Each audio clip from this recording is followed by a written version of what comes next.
हमारी तहरीक पता क्या है?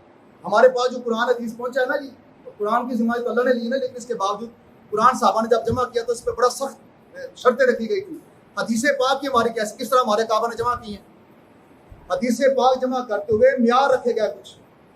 एक शख्स से जब आप हदीस लेते हैं तो उसका म्यार यह उसने जिंदगी में कभी एक झूठ ना बोला हो, भूल कर भी कभी एक झूठ बोला तो उससे हदीस नहीं ली जाती। हाँ, फिर किस बंदा है कि उसने सारी जिंदगी सच बोला, बड़ी तकवे वाली जिंदगी गुजारी, हदीसें बयान करता, उसके आखिरी उम्र में उसका हाफजा खराब हो गया, कभी उसने बात सही कही कभी गलत की, तो उसमें उलमा इकराम ने लिखा या मुहद्दिसीन ने जो उसके हाफजा खराब होने से पहले की हदीसें हैं उससे रवायत करो, जो हाफजा खराब होने की बाद की हदीसें वो छोड़ दो, हो सकता है उसमें से गलती ला गई हो। हमारे काबर की तो ये शान है, उन्होंने इतनी एहतियात की है। एक इमाम एक बंदे के पास हदीस लेने के लिए गए, जब देखा बंदा मस्जिद में दाखिल हो तो बायां पांव उसने अंदर रख दिया, वो वहीं से वापस कितना सैकड़ों मील का सफर तय करके गए थे घोड़े पे ऊंट पे। उसने कहा जिस बंदे को मस्जिद में दाखिल होने का नहीं पता उसे सरकार की हदीस का क्या पता हो।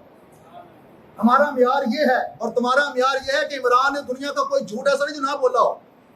सबसे बड़ा दुनिया का सबसे बड़ा यू टर्न लेने वाला इंसान है और तुम अभी भी उसे नबी और वली मानते हो।